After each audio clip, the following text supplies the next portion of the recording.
बघा, एक विक्रेता एका वस्तूची किंमत तिच्या मूळ किमतीपेक्षा 60% अधिक निश्चित करतो आणि छापील किमतीवर 10% व 20% अशा सलग 2 सुटी देऊन ती ग्राहकाला विकतो. या व्यवहारात त्याला 1064 रुपयाचा नफा होत असेल तर वस्तूची मूळ किंमत किती सर, हा प्रश्न जरा आम्हाला समजून सांगा. समजेल अशा भाषेमध्ये. लेकरांनो, वस्तूची मूळ किंमत विचारली, गोष्टी लक्षात घ्या. वस्तूची मूळ किंमत, उदाहरणार्थ 100 यक्स आहे असं गृहीत धरायचं. गृहीत. आता वस्तूची MRP ठरवत असताना, म्हणजे छापील किंमत ठरवत असताना हा विक्रेता काय करतो, मूळ किमतीपेक्षा 60% अधिक अशी किंमत निश्चित करतो. तुम्हा आम्हा सगळ्यांना माहीत आहे की 100चे 60% म्हणजे 60 होतात. वस्तूची मूळ किंमत जर 100 एक्स आहे तर MRP किती होत, त्याचं उत्तर येईल 160 एक्स. हे 160 कसे आले, का बरं आले, कुठून आले? 100चे 60% म्हणजे 60 होतात. दुकानदार 60% फुगून वस्तूची छापील किंमत निश्चित करतो. म्हणजे 100 एक्सचे 60%, 100चे 60% 60, 100मध्ये ॲड होतील 160 एक्स. ही होईल लेकरांनो MRP.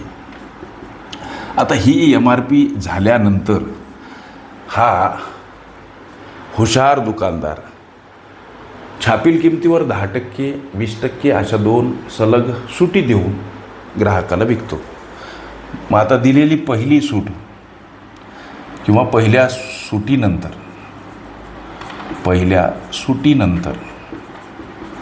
विक्री किंमत, गोष्टी लक्षात घ्या. पहिली सूट 10% म्हणजे 160 यक्सचे 10% किती बाबा, हा प्रश्न. म्हणजे 10 100 या शून्यासाठी हे शून्य खलास, म्हणजे 16 यक्स ही पहिली सूट. लक्षात घ्या. मग आता 160 यक्समधून हे सुटीचे 16 एक्स वजा, ही वजाबाकी किती हो सर, तर 144 यक्स पहिल्या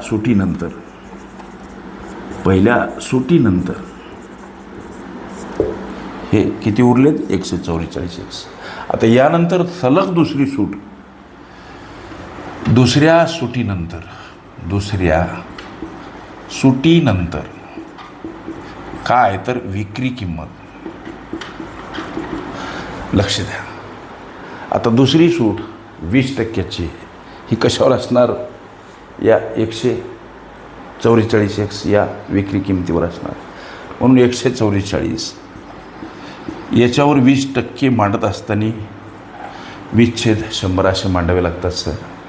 आणि 20/100 144 यक्स त्याला भागीला 5, हा भाग जातो लेकरांनो 28.8. सोबत यक्स आहेत. ही आहे दुसरी सूट. लक्षात घ्या.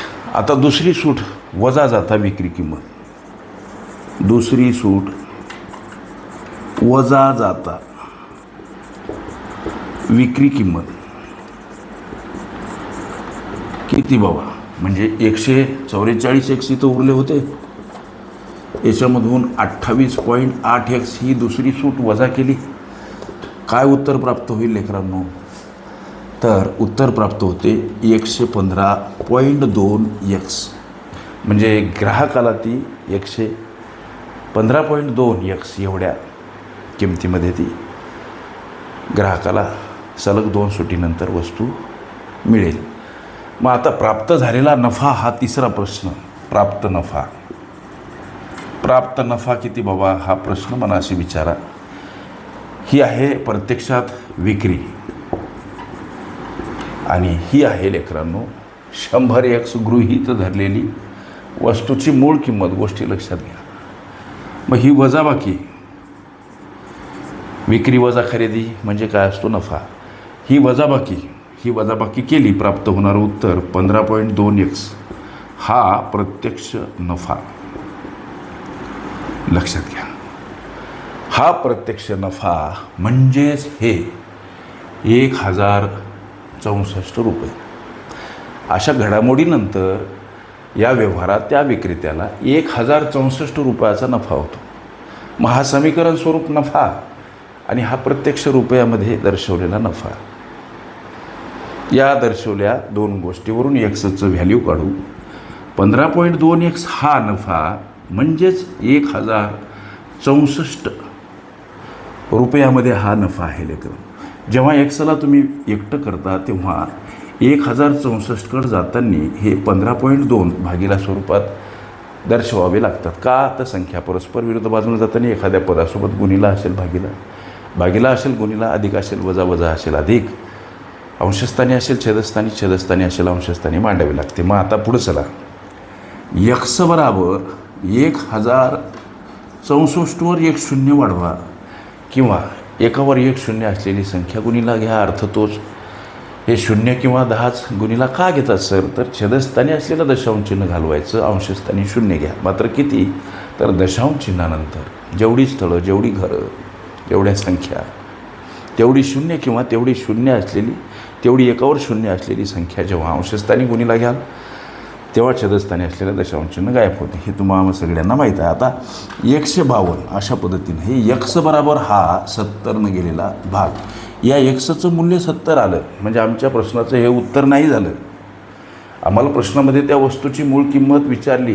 गोष्टी लक्षात घ्या. प्रश्नामध्ये त्या वस्तूची मूळ किंमत विचारली आणि त्या वस्तूची मूळ किंमत आम्ही 100x अशी गृहीत धरली. आता तुमच्या प्रश्नाच्या उत्तराकडे पावलं. गोष्टी लक्षात घ्या. वस्तूची मूळ किंमत लेकरांनो, गोष्टी लक्षात घ्या. वस्तूची मूळ किंमत काय हो? तर 100x आहे. म्हणून 100 सोबत x गुणिला, याचा अर्थ एक्सचा व्हॅल्यू घ्या 70. मग हा गुणाकार जेव्हा आम्ही करू तेव्हा प्राप्त होणारं उत्तर म्हणजे त्या वस्तूची मूळ किंमत किती सर? 7000 रुपये. हे लेकरांनो तुमच्या विचारल्या प्रश्नाचं उत्तर. ओके.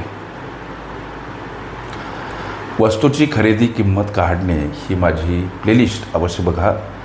त्यामध्ये विविध स्पर्धकांनी विविध अंगांनी विचारल्या संभाव्य अशा असंख्य प्रश्नांचा सराव तुम्हाला करता येईल.